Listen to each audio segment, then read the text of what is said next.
Yeah.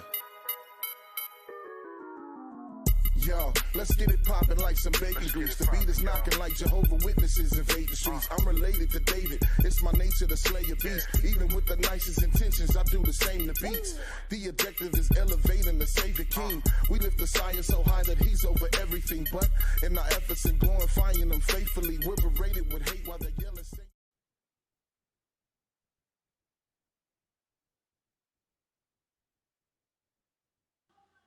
All right, yo, what's up, man? Welcome to another episode of The Juice with your boy IG. And today I got with me in the building. It's about to be a real live episode. I got the CEO of HMO Entertainment, Kevin Cooks. What's up, Kev, man? How you doing? And I'm great. I'm glad to be on. You know, I like talking, so words mean something. So I love stuff like this, man. Yeah, I know you do love talking. I see the post all the time, man. You love going back and forth with people. So you know, it's funny. I've been really trying to do that a lot less, man, because it saves me a lot of aggravation. Because a lot of the stuff, like the LeBron versus Mike, I don't even care about it. I just get to the point of more where I feel like I'm defending too much and wasting too much energy. So I'm like, man, it's just whatever you think. Like, yeah, I got you on that. That's why I don't even get involved most of the time when I see it. I just let it slide. But first, I want to get into, your music, let everybody know what HMO is, and how you got this far. Because I've been knowing you since I was, 13, 14 years old? It was 13, 14. He was the lefty shooter. Yeah. But Hold My Own Entertainment is as a label, the concept came up in 2002. And Jared with Do You Clothing, me and him was like moving and doing music, and like, different people wanted to get with us and sign us and do stuff like that. And then him and I was just brainstorming, and I came up with it, and we just rocked out with it, and then it stuck. And then, I did the paperwork on it, went to the lawyer, got that done, and I just kept it. So even when I was inactive with music, I always kept that part of that business correct, because I always felt like I wanted to do something with it. But music was doing cycles, going through stuff in life, and ups and downs, positives, all of those type of things. Sometimes you lose track of your gifts and your likes or loves, and that's kind of how it was with that. But then I decided, man, look, I have a lot of music. I love the creative process, so let me start pouring stuff out. So, in between time, I went through kind of like, I guess, what everybody would go through as far as figuring out how I wanted to present myself. Like, you being a person that listens to a lot of Christian music, I battle with that a lot, as far as wanting to not do certain stuff because in my spirit it's just not there, but at the same time not being, I'm not on a level where I wanted to feel like I'm doing gospel music or Christian music, because I know my feet weren't always, or they aren't always planted in that side. So I just tried to make the music that I feel more of what I see, being very expressive, and that's how the music comes out. I got you. And I know I first started listening to you back in the Mr. October mixtape. Yeah, everybody liked that one, man. And you know what's funny about that? I don't even listen to that mixtape. Like, I might go back and listen to one or two songs on it, but for the most part, that mixtape was me attempting to be liked. So when I went into, and I did that with DJ Rapid Rick out of San Antonio, or Austin, I'm sorry, he's out of Austin. Okay. He just was pulling beats up. So he pulled a beat up. I never heard most of those beats. Like, literally, like, he pulled it up in the studio. I had a BlackBerry with the side scroll at the time, and I was just writing on that. And but it was my attempt to have people say, hey man, I could fit him in this category, because generally my music is more introspective and talking about something. But at that point on that CD, the only two songs that I thought really stuck, I just because I love Nas, The Made You Look was one of my favorites. Throw It in a Bag, the Fab remix, I thought that one was really good. But it was a song called The Other Side of Mardi Gras and 10 Toes. Those were by far my two favorite, but those were the ones that were actually speaking about things that were going on in our neighborhoods and in our communities. Okay. And you brought up The Other Side of Mardi Gras. Like, you have the song, but you did drop a EP recently called The Other Side of Mardi Gras. I did. I dropped The Other Side of Mardi Gras, and that had been something that I talked about with my first rap partner long ago, and may he rest in peace now. But we always planned to do an EP or an album, you know, because we were a group. So we were going to do an EP or an album called The Other Side of Mardi Gras. And we just wanted to give everyone the opposite side of the coin. And, you know, because when people see New Orleans or people that are not from New Orleans or never been there, all they know is Mardi Gras. You know, they know like, oh, I see the second lines on TV, but, you know, they don't see the other side of it, of the people who actually have to live in New Orleans. You know, dealing with poverty, dealing with crime, you know, just the normal stuff that goes on in every other city. I just think by New Orleans being so small, it's a lot more like likely that you'll have to, you know, experience some of that. So the songs that I put on there, I felt like were the other side of the coin. It wasn't party songs like people would think with Mardi Gras. It wasn't like the high tempo stuff. It was more like, okay, this is how we felt growing up inside New Orleans and actually being in the Mardi Gras environment. I got you. I got you. And I understand a lot being from the actual same neighborhood as you. So, you know, I get it. Like, it's a lot going on that people outside of New Orleans never get to see. No question, no question. And then, you know, that's just a little glimpse of it.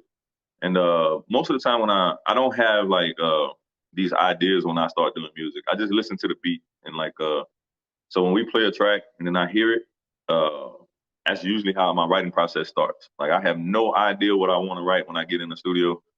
The producer will just say, "Hey man, I got this track, I got that track." I don't write outside of the studio at all. You know, life is too complicated for me sometimes to even think like that. But when I get into the studio, it's like, you know, Kobe in the gym for a 6 o'clock training session at 4 o'clock in the morning. You know, I feel like this is where I'm comfortable at. This is where my brain is free. You know, all of the other stuff outside is not there. So the Other Side of Mardi Gras was actually the first project that I sat down and had a concept for. You know, and I think it came out pretty good. My folks that like church a lot, they really like the Shepherd song. My favorite song is I Got Issues, but I don't really listen to it because it was kind of like me just pouring out everything that I was dealing with, you know, during COVID. I had a couple of health issues that, you know, when you're a former basketball player, you eat and sleep in a certain way when you're accustomed to that. But as you start getting older, then your body starts reacting differently. So I had to get myself together. And when I Got Issues, it speaks about all of the things that I went through while I was trying to get myself together. See, now I'm about to go back and re-listen now. You know, 'cause I did, you know, I listened to that when it first came out. I still listen to it from time to time, but now I got to go back and listen to it to see the issues. You know, yeah, listen, if give you, them a if you praise, listen man. to You it, know, I got to do. yeah, I know you like lyrics, but I literally in that song, man, I poured it out, and I was in the studio. The guy who produced it is called Jazz or John Allen Stevens, and Okay. me and my partner Bishop, we were in the studio. Bishop actually was on the podcast, the Talking and BS podcast I used to do. Okay. All He right. was like, he was the one that would be the comedic one saying all the wild stuff. But Okay. he's actually like one of the most talented songwriters I've ever worked with, man. And like probably one of the only people when I go to the studio with him, I don't have to write the hook. You know, he'll come in and bless the hook. So Okay. on that I Got Issues, you know, John Allen pulled up the beat and I'm like, I loved it immediately. And then, you know, Pat did this whole thing in his head and then he said, man, look, say this. And then I went in and said it. You know, we tweaked a couple of words, but for the most part, man, I give all due respect to Pat for that one because he came up with the concept of it. And then after he did that, it just came out naturally as far as the words, and it stuck. But when I did that Issues, man, it kind of gave me this different vibe. Like the music isn't necessarily like what someone would pick, especially being from New Orleans, from our demographic and region. Nobody's picking the type of beats that I rap on most of the time. And then now, you know, with drill music and all of that. So I Got Issues is very dear to me. And, you know, the track spoke to me and I said what it said. And, you know, I'm pretty comfortable with it. Got you. I got you. I kind of want to get into how you got started in music because I know a little bit about your background, but the other people listening might not know anything about the background and how you got started in music and where you initially came from. Because I know your dad was involved in music, Yep. so that's when you start. Could you expound on that a little bit? Yeah. So everybody else's childhood was a little different than mine. Even though my dad never really got to get the money, you know, my dad did a lot of touring. And like when I was born, my dad was he was in a band with an artist called Joe Tex. Joe Tex was like real popular. He was a rhythm and blues guy, but you know, he came from I forgot what group he was in, but he was in a group from like the 60s that was like extremely popular, and then he went solo. So when I first was born, my dad was with him. So growing up, my dad was performing with like James Brown and, you know, Aretha Franklin's, and, you know, he was hanging around like Fats Domino's related to us. So, you know, music was just something that was in the family. My dad played like 5 instruments. But me loving basketball, I never got into the instrumentation of it. Being that I'm a young kid that grew up in a hip hop culture, I just love hip hop. So the words came pretty easy to me because I was a fan of poetry. And I just started doing poetry when we were probably about 18 or so, you know, with all of the guys from the neighborhood rapping like Bam and, you know, Snitch and Meathead and all of these guys. And I'm like, man, I can do that. But I couldn't do that. My stuff was whack. Like, they were, you know, these guys could really, really rap. And I ain't have nothing for that. So I'm like, I'm at home, you know, in privacy, like trying to construct these things. And I got notebooks and notebooks still from that era, with just like my rhyme structure was just so, I didn't know what I was doing. I was just putting words on the paper. And so that got me to writing. And then, you know, honestly, the same way I did, I just wanted Bam's respect. So if Bam respected me as an artist, I knew I had something. So being in the studio with them, they didn't have time for me. You know, they were writing songs and doing music. And I'm like, okay, they're going to say, Kev, go ahead and hop on this. Well, they never said, Kev, go ahead and hop on this, man. So I went and bought the equipment to do it myself. So I went and bought a keyboard. I bought a Motif 6 when they first came out. Like literally went into Guitar Center on Elmwood Parkway, and I was like, man, look, I want that one. And spent like 2 racks on a keyboard. So my initial songs, which I'm about to put a lot of them out now, I produced them all myself. And so, you know, me doing that made me understand song structure. And, you know, when Hurricane Katrina happened, me and Jared from Do You Clothing, me and Jared, man, we was in Atlanta back and forth. We was in there doing like 10 songs a day. Like we just was up in the studio. And just honing the craft and trying to get better. And, you know, so music just stuck. And it's like, now, man, it's just passionate for me. Like, I don't care about the money. I really never cared about no fame and accolades. I just like writing and creating. So that's where my heart is. So that's what I do. Okay, I got you on that. Like, don't care about the fame, don't care about the accolades. Now, I want to get into it. Like, I don't know if a lot of people know that how you're associated with Ron Clark, as far as, because like you do the opening for the Pivot, right? No, not the Pivot. I did the opening for his Face First. Face First podcast, which is oddly enough, man, it's a 2-minute and 13-second song. And on Spotify, it is by far the biggest song that I have on Spotify. And I don't even understand it, because I'm like, when I'm looking at the views on YouTube, it doesn't match the listens.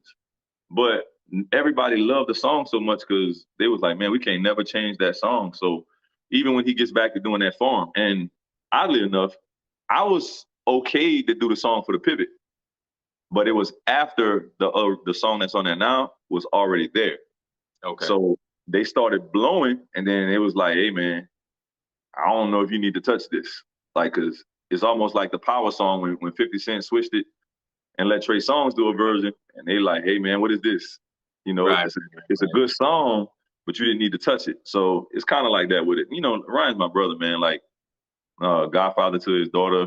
You know, he godfather to my sons. So our relationship goes deep, but we really started hanging. I mean, I knew him when we were little, but I didn't really start hanging with him until I was maybe like 21. And then we just... I definitely know that, because all through high school, me and him was together all the time. So it was weird. Like when I came back and then I was like, yeah.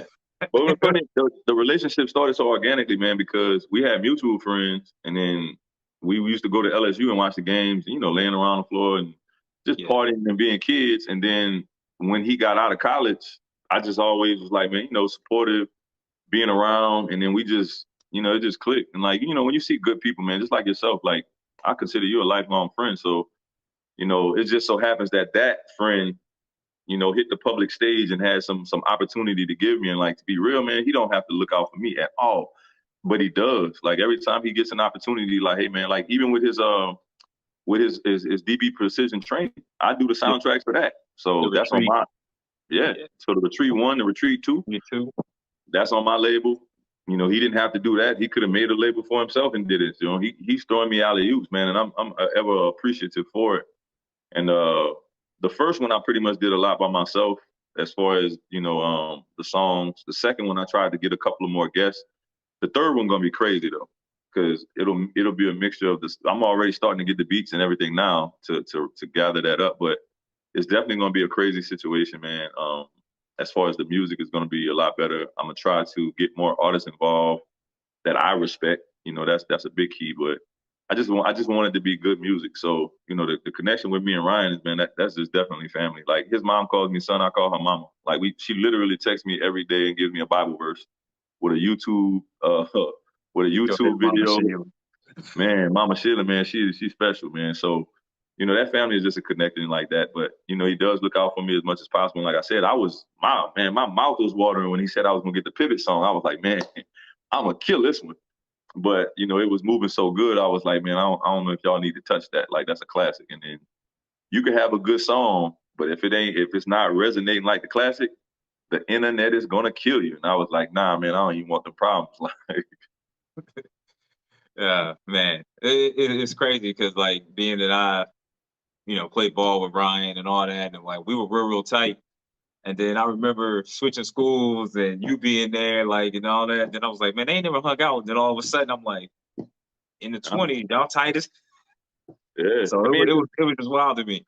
yeah, and it was just one of them things, man. It was like I remember when he was playing for the Giants, and you know we all go up there. I bought a ticket to go see him, you know, and go do those type of things. And like when you don't want nothing from somebody, man, especially when they have a good platform, you know. But I was also his friend when he was driving a Pink Panther, so this was pre ever having any fame, fortune, or anything like that. So you know, that Yeah, kind of helps too. But, you know, I just never want nothing from nobody. The only thing I want from y'all is the same thing that I give you. Like, if I'm honest with you, I expect that back. If I'm loyal to you, I expect that back. You know, if you need a shoulder to cry on, I'm that friend you can come talk to. So, you know, that's just all it is, man. It's just a brotherhood. I got you. Definitely feel you on that.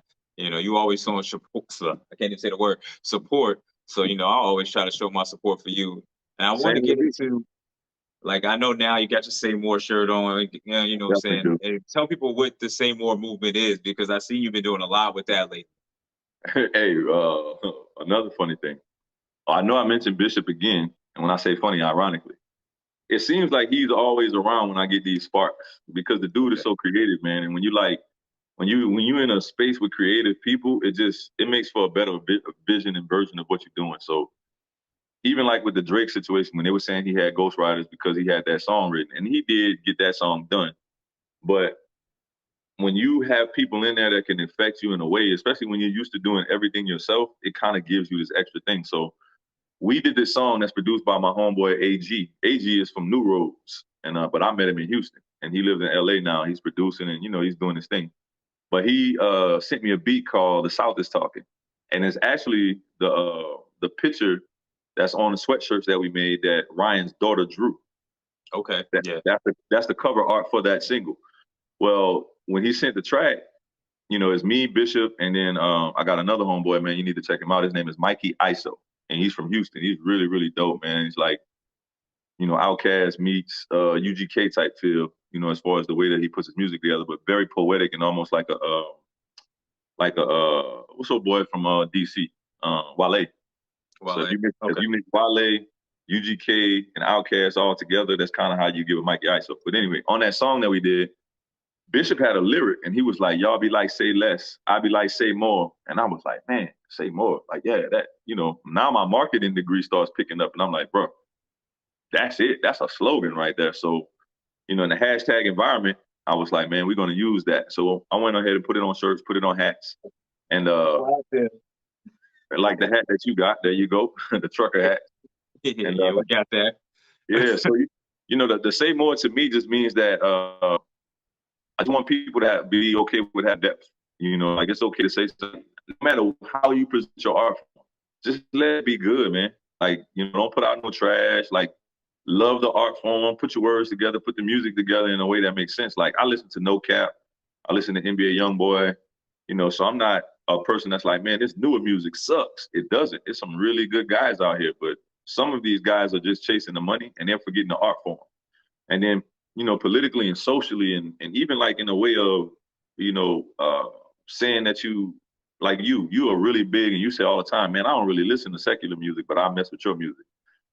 love that. Like, I love that platform. And not saying that I love it because you listen to me, but I love that you're man enough to say your perspective and stand on what you believe. You know, so Say More for me was kind of like that. And then we actually have, I have a few interviews or Say More commercials, so to speak, with people giving their life stories. One of them is my sister. She's a domestic violence survivor. She's actually thriving. So I know hers is going to be crazy when people hear it. I got another homeboy, and you might know him. He's one of the Delaney brothers from Woodmere. Van Sean, Okay. LaRon, Oh yeah. Oh, I probably know some of his story because I've been around for some of it. You know what I'm saying? Yeah. Like I could tell you a story of them just walking down the street and caught me driving one time and was like, "Yo, could you give us a ride somewhere?" Yeah, I ended up in the Callio projects, and I wasn't. Well, you know the Delaney brothers, but the older brother DeMarco, man, he got a crazy story, man. And I don't want to tell too much of it, but my boy was in a helicopter crash, a severe car accident, and was shot 8 times, all within 7 weeks. Yeah. And he's still here to survive. And I'm talking about, man, he on fire about God, my boy. Like man, he knows it wasn't nothing but God here. He was like, his purpose isn't done. So he's another one. I got my homeboy Chuck. He did one for me, and he was in jail. He was a very good athlete on his way to college. Messed around and caught a charge for armed robbery. I think it was armed robbery. It was some type of robbery. You know, got out of jail, didn't know what he was going to do, and got his life all the way together to what now he's a business owner and a trainer. You know, he owns his own fitness situation. So I just wanted to highlight people, man, and say, like, if you're going to say something, say it. Like, you know, you never know who's listening. That's your testimony. That's your story. That's your vibe. And that's what Say More means, man. And I was stopped by a guy the other day. We was at a brunch. He was like, "So what does Say More mean to you?" And I was explaining it to him. He was like, "Man, you know what it could mean to me?" He said, "People don't talk to each other anymore. He's like, we just walk past each other. Like, people don't take the time to get to know each other." So Say More for me, man, it just encompasses all that. It's just, you know, have your words mean something. If you say something, stand on it. If you believe it, be proud enough to speak it. And, you know, and we can be more kind to each other. So Say More, that's what it is for me.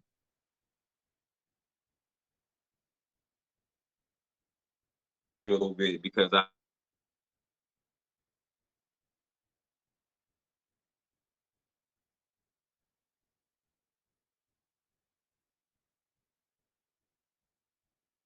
You froze up on me, my guy.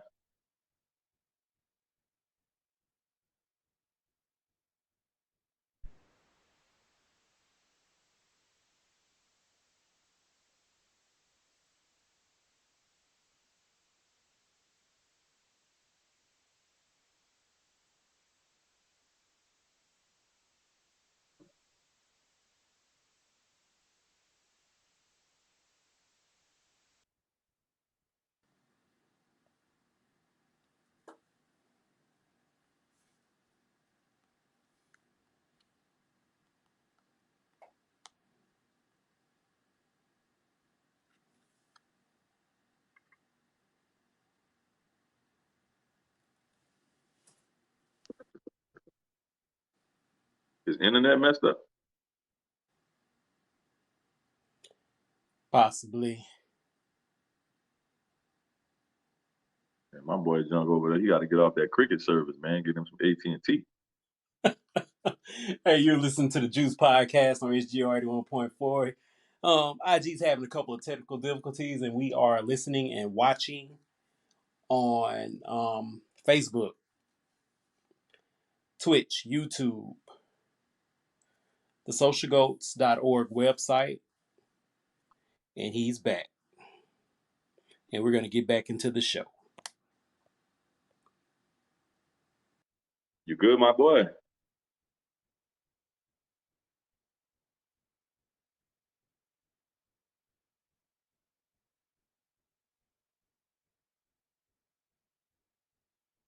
think it froze up again. yeah, Oh, there we go. There we go. There we go. I'm back now, man. Sorry for technical difficulties. I was asking you about your beef with Ye. I want you to explain to the world why you man why you just like that man so much. Look, man, you know what's funny? Ye, man, I have always been a fan of Kanye, man. I'm talking about Rockefeller, like everything he did in them first albums. When Ryan was in Pittsburgh, I got the 808 Heartbreaks. when a lot of people was killing it, because that wasn't the tone of music at the time. And I found the beauty in it. I loved all of the albums to the skinhead stuff, and I was like, man, where is he going with this? And then I just feel like a lot of stuff that he does, it didn't align with my belief system, and you're always welcome to believe what you want. But once you put it in the public forum, now it's there for all of us to judge. And, I don't want any harm to come to him, but I watch him do so many things that are just hypocritical. I watch him do stuff that, he'll say like he's this savior and he's this person looking out for people. But at the end of the day, man, you part of the same machine that you talk about you not trying to be a part of. Like, Kanye just is a polarizing figure for me. When he did the Katrina thing and was like, man, George Bush don't love black people, I was like, man, that guy is that guy. And then the same guy get up there and beg Trump for a hug, and I'm like, I don't know about that one, yeah, man. Like, so some of his political views and the stuff that he was saying, and like this, slavery was a choice and all of this, that, and the third. There's a lot of people that lost their lives in slavery, man. There's a lot of people that lost their lives in sharecropping. There's a lot of people that lost their lives in a lot of things. And then for him to have so much position and power and then get up and say he doesn't read, like he don't read no books and he don't listen to nobody, he just come up with all of this on his own. That's very narcissistic, man. It's like, and like I said, I know I'm not a Christian artist by far, but it's just not a godly tone, man. It's not a tone that cares about people. It's very selfish. If he is as mentally ill as they say he is, I pray he gets some help. But if he ain't, he need to get off the public forum, man, and stop talking to people about that stuff. Like go do something else, man. But when you call yourself a genius, man, that gives you you got to really be a genius about this. You can't have 126 producers behind you. You got to do that yourself. Okay, I was just messing with you with that because I love it. The arguments I see you have. I'm gonna be honest about it. I'm gonna tell you exactly what my beef is, man. So, like I said, I don't wish no harm on the guy. I don't want him to die or nothing like that. I ain't want him to lose the deal. But when he went nuclear, I'm like, bro, this dude has lost his mind, man. So hopefully the man gets some help, man. But I'm glad they got brothers like yourself out there, being positive and actually spewing some good stuff that they can have some balance, because we need some balance, man. Oh, man. I had a little beef with him, too. I ain't gonna say with him. I had more of a beef with the church when they made the switch up. That marketing ploy? Like, yeah, it was like, my reason was because it was like, if I would have got saved 3 days ago and being a nobody, I'm not gonna let me get nobody's pulpit and do nothing. No, sir, not at all. And then he's a public figure, y'all let him get up there and do his thing and whatever. And then I'm like, I know it's marketing for your church, it's bringing people in, you get more money. I understand all that, but you got to properly vet people before they step up there. I 100% agree. And another thing that made me it bothered me, man. Like, I look at the visuals of things, and I actually pay attention to things that people say. So when you go to like left field, I'm wondering what's the angle. You know what I mean? So like, what are you really trying to do? Are you trying to save souls, or are you trying to be worshipped? When I watched what he was doing, to me, he was looking to be exalted and worshiped, and I'm greater than everybody else. So that's already something I can't get behind, because that's a narcissistic point of view, and that narcissists can't ever really care about anybody besides themselves. But it was very cult-like. You know what I'm saying? And like, you had a lot of people that was on it, man, and willing to die about you. And I'm like, bro, he really don't care nothing about you. Like, it's not about black, white, or whatever. To him, it's about being wealthy and being in them circles. It's not about helping the count. My mom's not wealthy. I'm not wealthy. I don't know your financial situation, but I'm pretty sure you're not a billionaire. Yeah, you're right. I'm not. The things that he's doing, man, it wasn't protecting our children. Like, I got black sons, bro. Like, I need them to be protected. Like, the stuff you spewing is going in the opposite direction to which is what we trying to accomplish. So, he just went too far on the left for that, man. But as far as like that skinhead stuff, all of that music was great. Like, after that, I was like, I don't know about that, bro. I think musically at times he's shown he's the genius there, but like everything else, I'm just like, bro, you wilding. But even with that, this is, I guess, from a musical standpoint. Like I said, my dad was an artist. My daddy played instruments. My dad did those type of things, right? My dad was around I've been with the Temptations, I've been with the Four Tops, I've been with Gladys Knight, I've been with Irma Thomas, I've been with Three Dog Night, I've been with BB King, I've been around, you name it. With my dad, I was around him, and I'm watching these guys move. When you look at like a Quincy Jones, he's unequivocally a genius, right? I think everyone will say that because he did all of the music. He told the people what to come in and play. Like, if I'm playing Build a song and you come in and you the guy with the piano like Scott Storch, is Scott Storch less important or more important to Dre's sound than what's the guy name, man? Mike Dean is the Kanye sound. Okay. Dre can't take all of that credit for that because the basis of that song came from Storch, which is why Storch was able to use those songs on his verses against Manny Fresh, which I felt like wasn't fair. But we'll get to that in a little bit. So when you look at Mike Dean, Travis Scott, these guys are largely important to Kanye after, matter of fact, from the Beautiful Twisted Dark Fantasy. The RZA, he was on that album. It's a whole bunch of producers that was producing on that album. And we know, and if you do the history, I ain't even gonna say it. Just look up Mike Dean and look up the work that he puts in. That dude is amazing.